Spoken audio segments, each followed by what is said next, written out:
Good morning, everyone. This is Dr. Rao.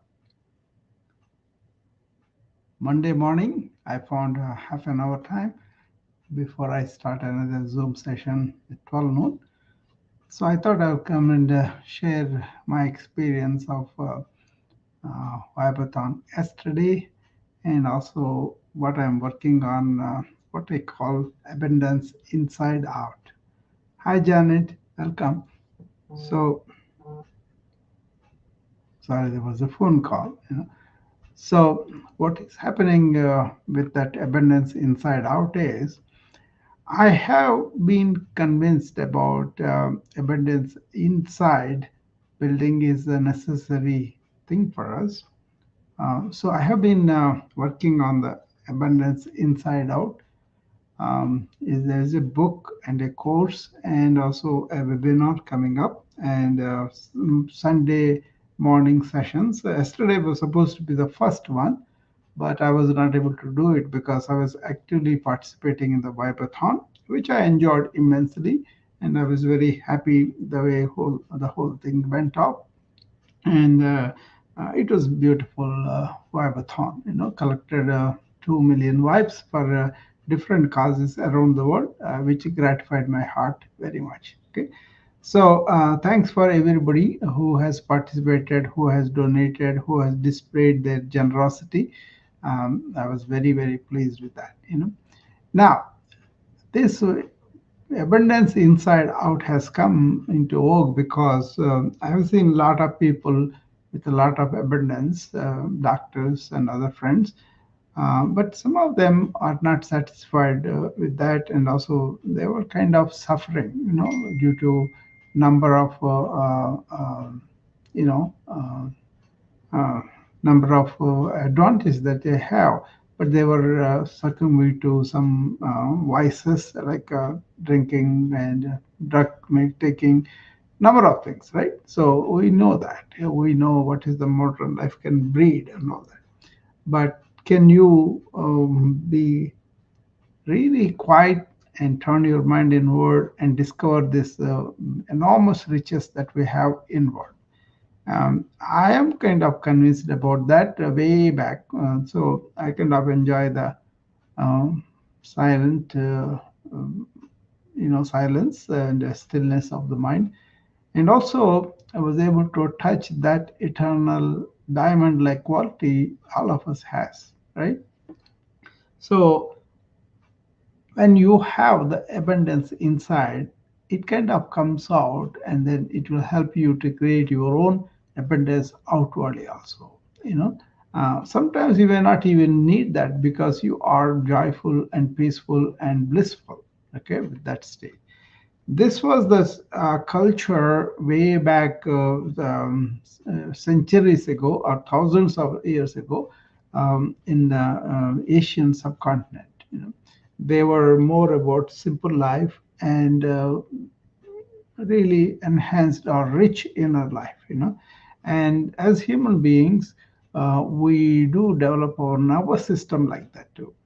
We have the brainstem, which is for the fundamental heart beating and breathing going on, digestion, all those processes are happening, right? Temperature control. That is going to go on no matter what we do, right? And then we have the limbic system, which is the preliminary system all of us, even the animals, everybody develop so that we respond to the environmental stimuli. It could be a danger from a wild animal, or it could be something else. Okay, so it reacts, and then we kind of secrete the adrenaline and other hormones that are stress hormones, but they make us either pick up and run or stand up and fight. Either way, it provides us that simple protective mechanism. And then, as the humans evolved, they developed a prefrontal cortex, which is the discriminatory. It can discriminate what is the real danger. Do I have to stressfully react, or I can really take it into account and say this is not really real danger. Maybe it's my imagination. let us ignore that and go about our business as usual. But that is a big deal, though. The prefrontal cortex, that's what makes us human beings capable of doing this. And also, human beings can achieve a lot of things because of that. So, we're not really getting caught up in that limbic loop where we are kind of afraid, kind of we are really stressed out of things and all that. That's what is happening now in modern era, right? Many people who work in the corporations, they kind of respond to imaginary dangers. They are not really there, but then they imagine and then they respond to that. Okay, that's where the neuroscience is telling us get going on your prefrontal cortex. Get out of the limbic lobe. But many people think that is human, just to react and respond, and then they want to somebody help them or somebody not do those stimuli and all that. So centuries ago, they had understood this mechanism much better, and they were not having that many imaginary dangers and all that. But they used that intellect to find something deeper inside. Right? It's not thinking; it's beyond thinking. When the mind is still, that's when you visit these areas of consciousness that can lead you to the stillness of the mind and then reveal your real inner self that is full of potential, right? Now, lately, this has been worked out into psychology, like positive psychology, or entrepreneurial, training them to be drawing upon their best selves, and also in people of any sorts of achievement that they want to do. Inside abundance, touching it and bringing it to folklore or forefront is more important than just creating abundance at the cost of forgetting about what is our inner abundance, right? Um, I happen to really look at this at a deeper angle, and the more neuroscience is evolving, the more they're catching up with the ancient consciousness and related subjects. Right now, the hottest field is what is consciousness. How is that we are really not able to place our finger on that. That's mainly because consciousness is subjective. Consciousness is something that you cannot hold, but you can feel it. It's a felt experience, like, right? Everybody feels who they are, but then they crowd that with a lot of their own thought construct things. And that is where you have to empty all those things of the mind from your consciousness to really operate with that. One thing I can vouch for is it is very peaceful because mind is silent. But at the same time, mind is used properly without fear or guilt or any of the negative shades of the intellect. Intellect bred things, right? So calm your mind is a big deal. Actually, I put it one of the four pillars of wellness. The four pillars of wellness for me are vital nutrition, not just any nutrition, vitality embedded nutrition, and then optimal body exercise and sleep and rest. That's also one pillar, right? So vital nutrition, optimal exercise, and sleep. Optimal sleep, quality sleep. And the fourth one is calming the mind. This is why. It doesn't mean you cannot investigate. It doesn't mean you cannot perform scientific investigations. But scientific investigations usually about subjective, in the sense uh, the objective evidence of outward things, scientific, very much there. When it comes to subjective, the scientific investigation has to happen inward. That is more people are not capable. And ancient people had that as the main goal, and they were winners because they had created their own inner abundance, which is already there. They just didn't mess it up. Okay. And then from being abundant inside, they were confident, they were happy, they had a purpose, and they were able to use their faculties of mind and body better.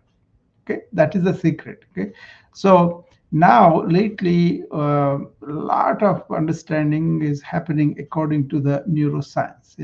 For example, you have the uh, basically manas, what they called in ancient, it is this limbic system. Okay, but in the limbic system, the fear and anticipating danger and secreting all these hormones are there. They are necessary in the presence of physical danger, but modern life has evolved into where we kind of imagine or really cultivate non-existing dangers in our mind, like a deadline, like something somebody said. They are done and gone, but then we cling on to them, right? So ancient systems showed you how to not to get caught in that limbic system by going over it to the prefrontal cortex discriminatory faculty, right? So if you know that you have unalloyed happiness within you, if you know that you have peace itself within you, if you know there is a lot of joy in just being human being and getting up and doing stuff in a natural way and having a good relationship with the nature and the world, with including the people and around, how wonderful that would be. And they left their lives like that. They were always in that. And the more I go deeper into the ancient wisdom, the more apparent this is. Okay. And then uh, if you want to have a purpose, if you want to have no guilt or no shame or no fear, and you just really want to get rid of this free obsession for the free things and really use your resources properly, you want to have a stable, quite sharp, and proper mind, not a worried or anxious or really depressed mind, right? That's common sense, I think. But the thing is, how do you do this is the controversy. Can you do it by me doing on somebody human being, or can I lead that human being to an understanding where he does all the inner work by himself? That is where the tough thing is, because everybody wants somebody else to give them something quick and then they will get it. It's not so. You got to put in your own inner work. On top of it, there's a lot of conditioning happened over the so many years people have lived, and unleashing that or unraveling those conditioned layers is the big work. Modern life doesn't give you the time or the time to reflect, but once you do that, not only you have a light about the facts of life, that is the enlightenment, but also you have a light of heavy burdens of your mind, and then you live in a very present moment, and you live with fullness, and you can cultivate relationships also much better because you can forgive easily, you can forget all the negative things easily. Basically, you don't cling on to any of that. So that is how things happen, right? So that's what I want to bring along in this endeavor that I took over. I call this abundance inside and out. So first be abundant inside, and then for this, do you need to spend a lot of money? No. For this, do you need to go to training or no? Just you need to learn to sit down with yourself and really turn your mind inward and see your thoughts, your emotions, your relationships, and all that. And then you kind of understand if you have any, conditioned mindsets that were there for a long time, go and investigate. Where did you pick up? So that takes a lot of reflection, lot of quietness, and lot of effort on the part of each individual. If you go to a psychologist, therapist, and all that, they want to fix you. That's not what I'm talking about. I'm talking about learning about your own conditioned responses, learning about your own like inclinations, learning about the so-called ego personality. And then to really be you, your inner diamond, you got to seize this personality ego. That's very difficult for a lot of people. They feel like you want me to seize what I am completely, and they get very scared and run away. So, what this needs is commitment for understanding how we have become what we have become now, and unraveling that so that you can find out your real self inside. This looks like a very tough job. It is tough job because we are so encrusted in our conditioned thoughts from our childhood, right? It could be parents, it could be school, it could be the culture, it could be the books we are reading or whatever, right? So many influences are there, and people really get lost in that. It's such a shame because one of the things I found in the ancient wisdom reading was many do not experience this joy and stability of mind and happiness inside, but they go for this outwardly. If they think, oh, I get a better job, I do this thing and all that, I will be having that. But after the basic things like a food, shelter, and clothing, and these things are done, then if you have a system where people are not going after too many material things, but they were really retiring in a way, and then just satisfied with what they have, they really get to really studying their own interior mind and heart, what kind of tendencies they have or not. That is why get up in the morning and quieting yourself is very important. Otherwise, you are initiating a thought train that takes over you, the limbic system primarily. And then you may act a few things with the discussion, but majority of the time you are reacting to your emotions, to your impulses, to your instincts. Okay, that you are at the limbic system level. And then you are not going to be in the present, but you are going to be propelled by what you imagine in the future or reliving the past. That is really missing the life totally because life is in the present moment, right? And then you completely miss that, and you miss the opportunity to make things better too.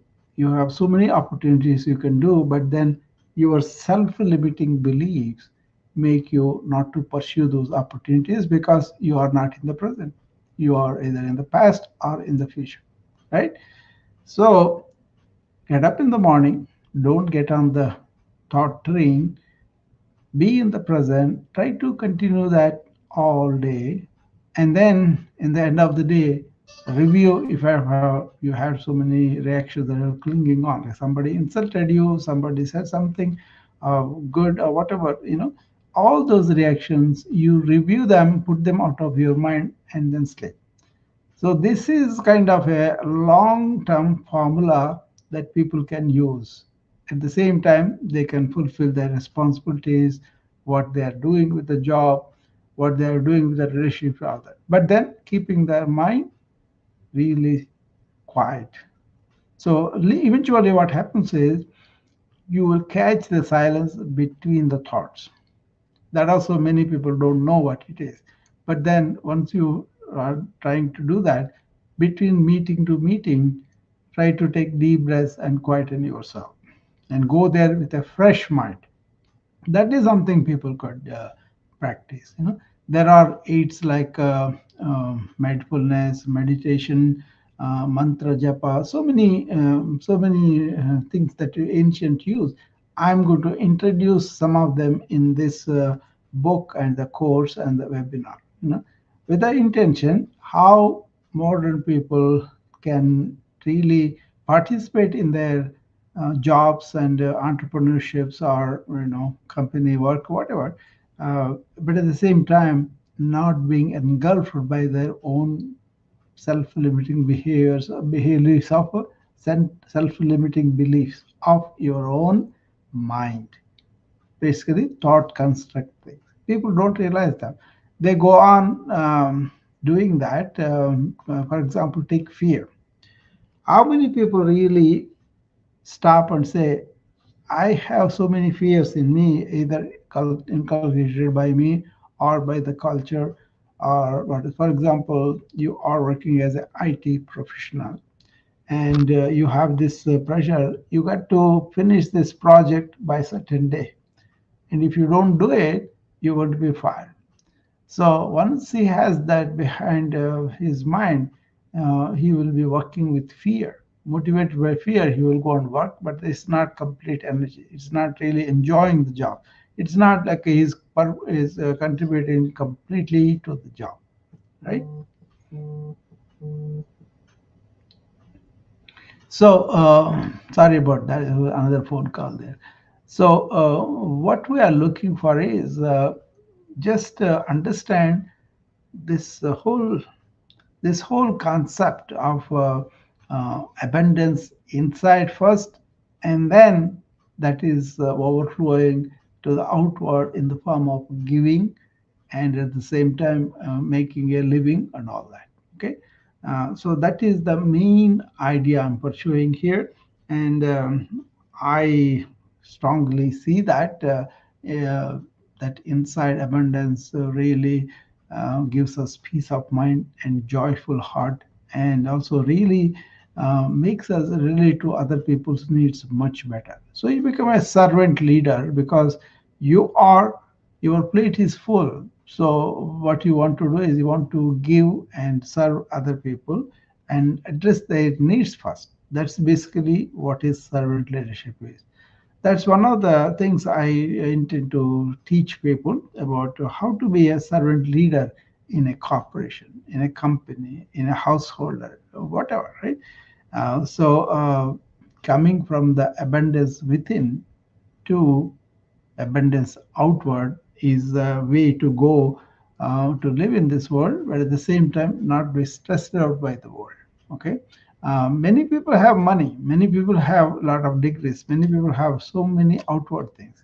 But if they ask them inwardly, they may not have the peace of mind that can be threatened with a simple thing. They may not have the joy because that can be only fleetingly, not real joy, not real happiness and joy. Okay, everybody pursues happiness, but happiness is within you. That is something a remarkable finding of the ancients, and which they lived too. They were in bliss. If you go and see some of the people who are meditating, they are in bliss. There are ways to understand that and practice that, but it doesn't come just because you are spending few minutes with somebody. You got to embark on a journey of self knowledge, self understanding. What is going on within me? How did I come to this? What were the age old culture, civilization influences that made me like this? So it requires a lot of input from you to understand that, and then really not just realizing it, but act on them. When you really implement them in your life, then they will happen. So this is an effort to show people, hey, there is abundance within you. There are ways to reach that. There are ways to realize that. Spend your energy and time on that, and then you can be assured of long lasting peace and joy and happiness. So that's what this effort is going to be. It's going to be several months effort, introducing the book, introducing the course, introducing the webinar, and doing the webinar, and making people take advantage of the sources I'm going to give them. And see, whoever makes the effort on their own, they will probably, it's not going to be promising quick results. It's going to be helping people to get on this understanding and realization and implementation journey down the line. Okay, even if you start to think like that, you will have some of your impulse thoughts or uh, so many things come up inside you instinctual. They will not have the same steam that they used to have before. Okay. So this is a solution that ancients found for the human suffering. Okay. So what is surprising there for me was they are not only talked about getting the human suffering down, but they are talking about touching that unalloyed happiness within all of us. So for that, you have to unravel like a onion layers. You have to unravel all the ignorant things that we have accumulated over the years, not just the individual, but as civilization, as cultures, as the gender development or personality development or work culture development, so many ways, right? For example, in the corporation, the emphasis is always on the revenue, on the goal of every 3 months, how much revenue we're going to make and all that. That is utterly non-productive. It's not total production of the person. It's more like going after only material things and then really losing their life. People are losing their own inner self and they get burned out. They get stressed out. So there is a lot involved in this. So just be aware, abundant insight is within our reach, provided we have correct understanding of it. You don't have to become a particular religion. You don't have to become particular country, particular gender. Every human being has this, and then that's where the problem is too, because everybody wants to own it for themselves. It is not so. The universal laws are for everybody. Universal understanding is for everybody. Once you have seen that, we can always understand ourselves better and understand the world and other people, everything much better, and come with abundance so that we are not asking people, rather, we are giving in the spirit of contributing to the happiness and joy of everybody. So this is a major project I have taken, and I will go on talking about it, presenting book and courses, presenting some webinars so that people can and seek about. So thank you for joining me. It is getting time to my webinar at 12 noon, and I will be coming up and talking about this in the other people's rooms and also my rooms. And if you have any questions, you can always DM me. And I have a few more minutes. If anybody wants to come up and ask me any question, I'm here to ask you in the next 9 minutes. Okay.